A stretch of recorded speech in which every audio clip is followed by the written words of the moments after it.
You said that you resisted this project for 3 years. It was a project that you were attracted to, but at the same time, there was something in it that troubled you. And I was wondering if you could talk a bit about what attracted you to this adaptation of this wonderful novella, and also what was this fear, what was this resistance? I guess I spent an hour talking about that, but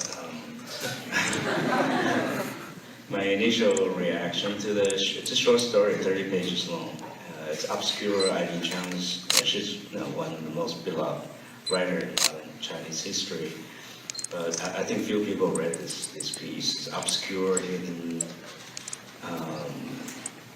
troublesome kind of piece of work, 30 pages long.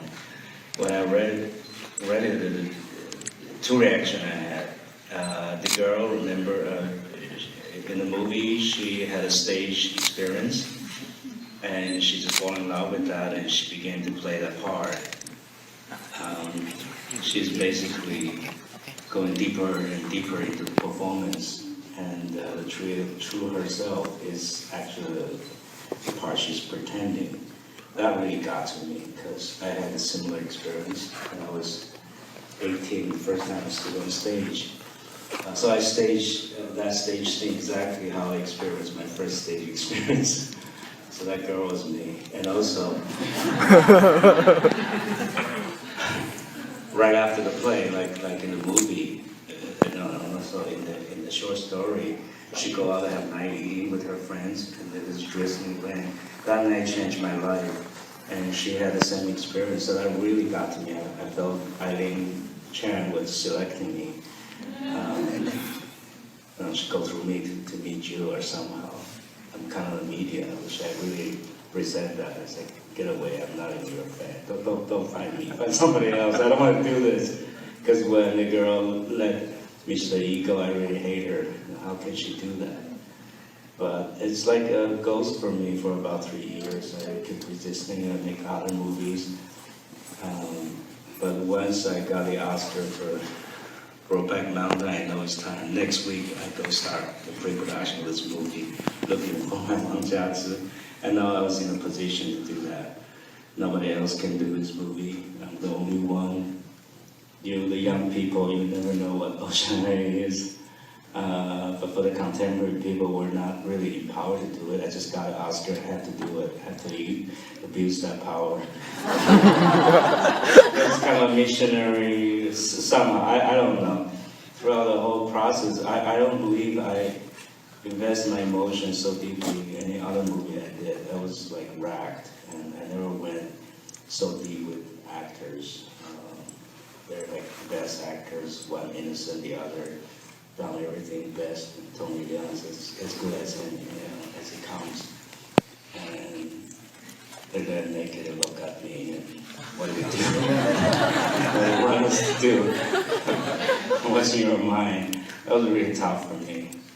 I think what made me resist and seduce me the most is I have to give Eileen Chang the credit. I think China is a patriotic society, and we have a history on that.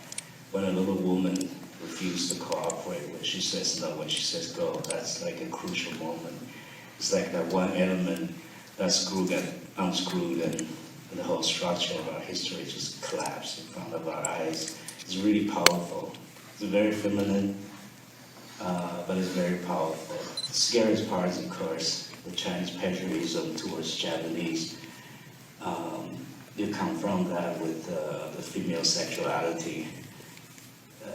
That's 10 times more scary than portraying American gay cowboys.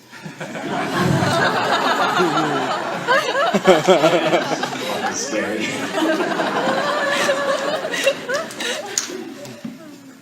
Now, I mean, the film was controversial for a number of reasons, and of course the sex scenes, which earned it an NC-17 rating in this country. And to me, this is really the heart and soul of the film. It's like, this is a film in many ways about performance, and here at this point, it's like this is performance pushed to an absolute limit. The sort of roles that they're playing are sort of quite literally stripped bare. I was wondering if you could talk, though, there's also something different. Like this is these scenes are so artfully presented, they're both erotic, but at the same time they're deeply psychological. We're reading the characters, we're trying to understand their motivations.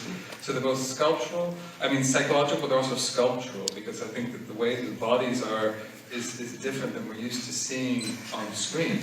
And so I was wondering if you could talk a little bit about these scenes. And I know this is something you've been reluctant to speak about, but I was just wondering if maybe you might want to open up a little bit about these really crucial scenes in the film. I don't know how to start this. My editor has a funny thing. Is that girl is me. I have the heart of Wang Jiazi, and I have the balls of Mr. Yi. I'm the young student leader. So I don't know what I do in the sex scenes, and Tim said, excuse this is Hopper, but I have to say this. He said, so when your actor don't want to cooperate with you, they can tell you to go fuck yourself.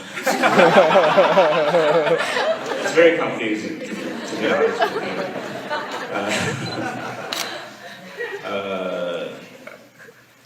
Yeah, I was thinking of the things you were talking about.